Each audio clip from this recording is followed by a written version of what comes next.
Hey there, Mary Sheila here, and I wanted to talk to you today about protein, and I want to show you how to build a really efficient fire in your wood stove.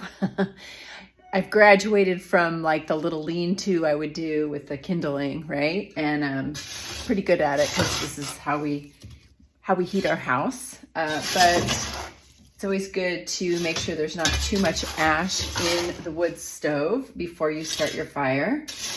Then there's more air and room for the fire to breathe. And this is like your stomach. So it's a good metaphor. It's good to remember to make sure that when you eat a meal, it's because you're actually hungry. Your stomach is empty. You've gone a few hours since your last meal, right? Okay, and then we look at what do we put in our fire to make it really burn well, right? So I've got a little bit of paper, okay? This is our, this is like carbs. This is like carbs without fiber. It's gonna burn very, very quickly. These are our carbs, our kindling. This is gonna help everything get started. This gives us fuel. It's great, but if I only used kindling for my fire, I would have to be stoking the fire all day long. So I make sure to use bigger pieces of wood, which are like my protein, right? Protein is going to be, you know, when I add these into my fire, right, then it's going to keep things cooking for a long time. I'm going to start with this. So the foundation of my meal should really be protein. The foundation of my fire should also be the big logs. Okay, so I'm going to put one there. And I'm going to put another one right here next to it. And now I've got all this space in the middle. So I'm going to put my paper down. So one of the things I see a lot is that we just don't get enough protein. People don't get enough protein. When I don't get enough protein, I want carbs a little bit later. I get snacky. Protein is so satiating. Protein is also essential for brain health, for our body, if you work out.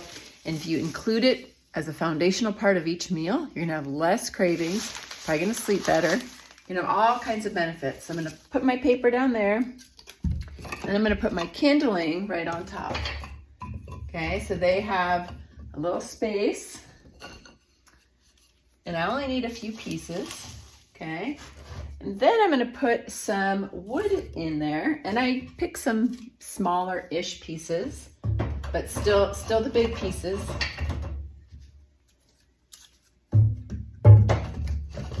And then I start my fire. Okay? Protein comes in all shapes and sizes. But the thing about protein is that we need to get variety of protein too. So whether you're an omnivore or maybe you're plant-based, however you roll, like getting variety. So if you eat animal protein, try to get variety. That's because there are 30 amino acids. 8 or 9 of them are essential, and so we need to make sure we get them on a day-to-day basis. Animal proteins usually have the full array of essential amino acids. Plant proteins don't always have all of them. There's a few that do, so when you get a variety pack, like you eat a grain and a bean, or you eat like beans and nuts, or eggs and beans, or something like that, you can mix and match your proteins. That's a great way to go. But you want to make sure that you're getting a good variety of them every day. It doesn't have to be, you know, complete essential at every single meal. But then you have to say, well, what feels better to me? What sustains me longer? Am I okay doing more plant-based, or do I need some more animal protein? Go with what feels right for you. And remember, once this fire gets going, I'm just going to need to be able to add the big logs in, right? And like that's the protein that's going to burn longer. It's going to help us stay full and more satiated longer.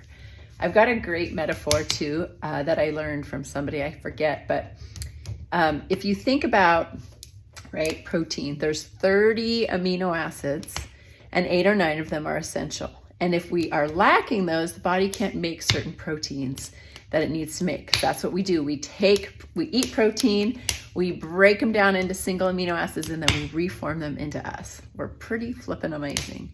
But if we are missing some of those aminos, the body's going to kind of hold off on making some of those things, right? So it's going to slow some of those things down. Now, it's kind of like the alphabet. There's 26 letters in the alphabet, and there's A, E, I, O, U, and sometimes Y. Now, imagine having to write something without being able to use vowels. Vowels are so essential to the alphabet, right? They help us make sense of what the word is, how it sounds, right? When there's an E at the end or I before E, blah, blah, blah. So we need the vowels, just like we need the essential amino acids. So protein with each meal, making it the foundation of our meal, right? And being prepared and setting yourself up for success. Because a lot of times when we're rushing, we're thinking, oh, snack foods, like the food industry has us thinking it's all about having a snack. And a snack comes in a package in a small size, and a snack usually says, oh, this is full of protein, but it might be sweet. So protein, get the real deal. Just make smaller meals of the things you already have on hand. You don't need to buy snack size things. See, my fire's doing pretty good, huh? I'm just going to kind of move my my two pieces of wood over a little bit, and there we go.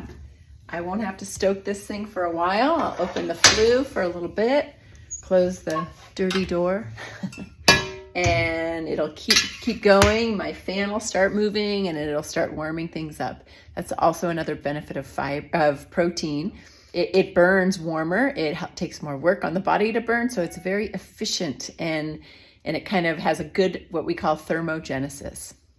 So remember, the newspaper is like simple carbs, right? They can do the trick, but not for long. The kindling is carbs, but the big pieces of wood for a fire that keep the fire going long and keep you warm are our protein. Don't forget your protein. Okay, thanks for watching, and I'll see you next time.